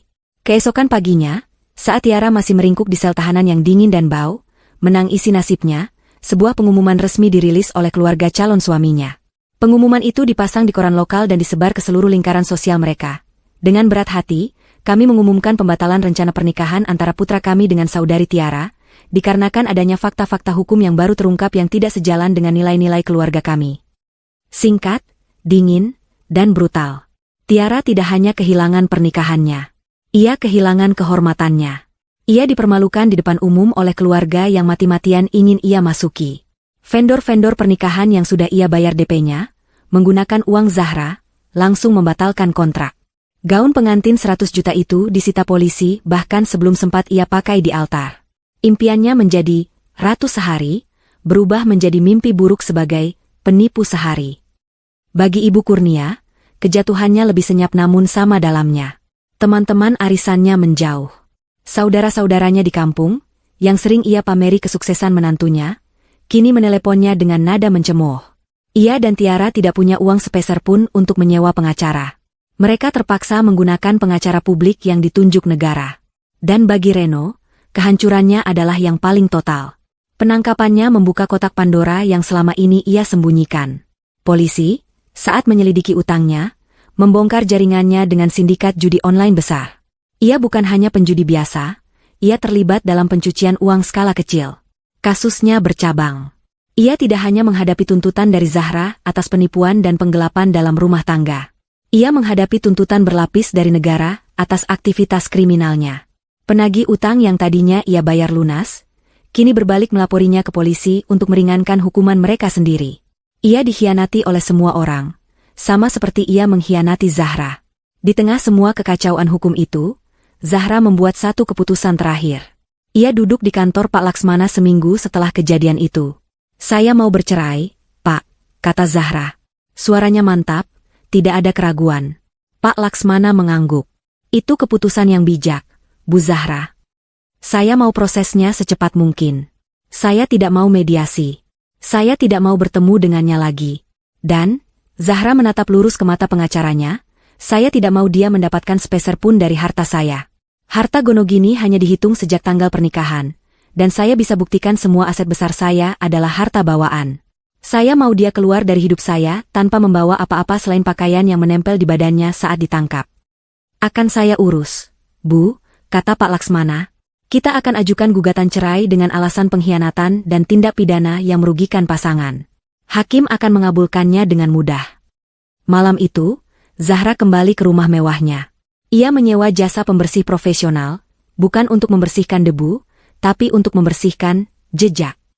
Ia memerintahkan mereka untuk membuang semua barang yang pernah dipakai Ibu Kurnia dan Tiara. Spray di kamar tamu, piring yang mereka gunakan, bahkan sabun di kamar mandi. Ia ingin rumah itu steril. Namun, saat ia berdiri sendirian di ruang tamu yang kini bersih dan senyap itu, ia merasa hampa. Rumah itu indah, tapi kenangannya sudah ternoda. Pengkhianatan Reno, tawa serakah Ibu Kurnia, dan jeritan histeris Tiara seolah menempel di dinding. Rumah ini bukan lagi simbol kesuksesan. Rumah ini adalah monumen pengkhianatan. Zahra menatap kolam renang yang berkilauan di luar. Ia tahu apa yang harus ia lakukan. Ia tidak akan tinggal di sini lagi. Ia mengambil ponselnya, bukan untuk menelepon polisi atau pengacara. Ia menelepon seorang agen properti ternama. "Selamat malam," katanya. "Saya Zahra Salsabila. Saya ingin menjual rumah saya di kawasan elit." "Ya, yang itu. Berapa penawaran tertinggi yang bisa saya dapatkan? Saya mau prosesnya cepat." Keputusan Zahra untuk menjual rumah itu adalah keputusan terbaik yang pernah ia buat. Agen properti yang ia hubungi, seorang wanita profesional yang efisien, bergerak cepat. Rumah Zahra, dengan lokasinya yang prima dan interior yang terawat baik, setelah dibersihkan secara menyeluruh, adalah properti panas. Dalam waktu kurang dari 2 minggu, rumah itu resmi terjual. Ironisnya, rumah itu laku seharga 7,5 miliar rupiah, 500 juta lebih tinggi dari harga yang dipatok Tiara. Uang itu masuk seluruhnya ke rekening pribadi Zahra. Proses hukum sementara itu berjalan tanpa hambatan. Persidangannya menjadi tontonan kecil yang menyedihkan. Ibu Kurnia dan Tiara, yang kini mengenakan seragam tahanan berwarna oranye, tampak kuyu dan jauh lebih tua. Di depan hakim, dihadapkan dengan bukti video pemalsuan tanda tangan dan rekaman suara yang jernih, mereka tidak bisa membantah. Pengacara mereka hanya bisa menyarankan agar mereka mengaku bersalah dan memohon keringanan hukuman. Mereka berdua divonis bersalah. Untuk menghindari hukuman penjara maksimal 6 tahun, mereka menyetujui kesepakatan.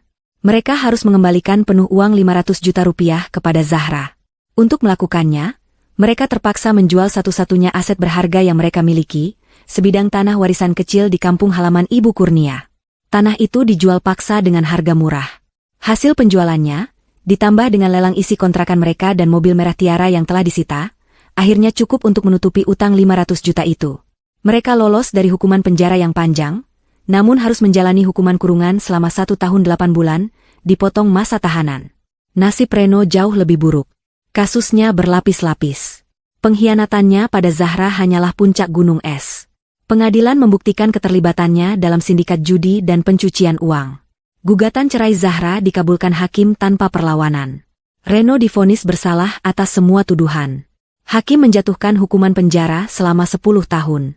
Ia kehilangan istri, keluarga, kebebasan, dan masa depannya dalam satu pukulan telak. Beberapa tahun kemudian, di sebuah sudut kota yang padat dan kumuh, di sebuah kamar kontrakan petak berukuran 3 kali 3 meter, pemandangan yang menyedihkan terlihat. Dindingnya berjamur dan catnya mengelupas. Hanya ada satu kipas angin kecil yang berputar lesu di atas kasur tipis. Di sanalah Ibu Kurnia dan Tiara tinggal setelah bebas dari penjara. Mereka berdua tampak mengerikan. Ibu Kurnia, yang dulu gemuk dan angkuh, kini kurus kering dan selalu terlihat marah. Tiara, yang dulu centil dan bangga akan kecantikannya, kini kusam, dengan garis-garis pahit di wajahnya. Mereka tidak bisa mendapatkan pekerjaan yang layak, karena status mereka sebagai mantan narapidana. Mereka bertahan hidup dengan bekerja serabutan, mencuci piring di warteg. Mereka tidak lagi tertawa bersama. Mereka menghabiskan sisa hari mereka dengan saling menyalahkan. Ini semua gara-gara kamu, desis Ibu Kurnia sambil mengaduk mie instan. Kalau saja kamu tidak gila mau menikah mewah, kita tidak akan seperti ini. Salah Ibu, balas Tiara, suaranya melengking. Ibu yang serakah. Ibu yang bodoh mau memalsukan tanda tangan Zahra. Kalau saja Ibu lebih pintar sedikit, kita pasti sudah kaya raya. Pertengkaran itu adalah rutinitas harian mereka. Mereka terjebak dalam lingkaran kebencian dan kemiskinan yang mereka ciptakan sendiri. Itu adalah karma mereka yang sesungguhnya. Hidup selamanya dalam penyesalan, saling membenci satu sama lain, di dalam penjara kemiskinan yang mereka bangun sendiri. Jauh dari mereka, di kota baru yang ramai, di sebuah distrik bisnis yang prestisius, pemandangan yang sama sekali berbeda terhampar. Zahra Salsabila tidak lagi bekerja di perusahaan lamanya. Setelah insiden itu, ia menyadari satu hal, ia tidak ingin lagi bekerja untuk orang lain.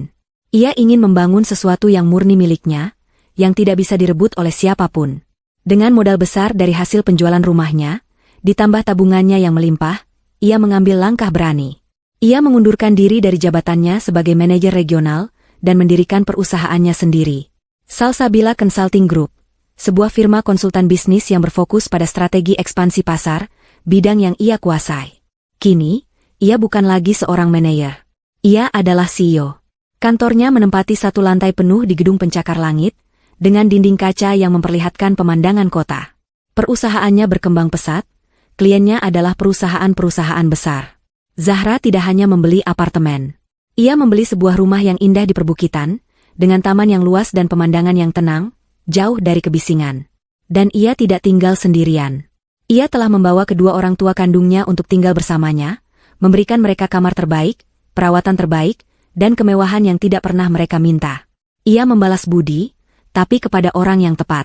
Sore itu, Zahra sedang duduk di teras belakang rumah barunya, menikmati teh melati bersama ibu kandungnya. Ibunya menatap Zahra dengan penuh kebanggaan. Ibu masih tidak menyangka, "Enduk," kata ibunya lembut. "Dulu, waktu kamu kehilangan rumah itu, ibu kira kamu akan hancur. Tapi kamu malah membangun istana yang jauh lebih besar." Zahra tersenyum, menatap matahari terbenam yang mewarnai langit. "Rumah itu hanya bangunan, Bu. Harta terbesar Zahra bukan itu. Tapi pelajaran yang Zahra dapat. Ia teringat pesan dari Reno, jangan egois. Ia teringat ucapan Ibu Kurnia, anggap saja balas budi. Ia menyadari bahwa ia memang telah membalas budi, dengan memberikan ganjaran yang setimpal. Dan ia memang tidak egois, ia hanya berhenti menjadi bodoh. Zahra menarik napas dalam-dalam, merasakan udara segar yang bersih. Ia tidak lagi memikirkan masa lalu. Reno, Ibu Kurnia, Tiara, mereka semua hanyalah catatan kaki yang menyedihkan dalam buku kehidupannya yang baru. Kini, ia memegang kendali penuh. Ia telah membersihkan hidupnya dari parasit, dan sebagai gantinya, ia membangun sebuah kerajaan. Sendirian. Sesuai aturannya sendiri. Dan itu adalah akhir yang paling memuaskan dari segalanya.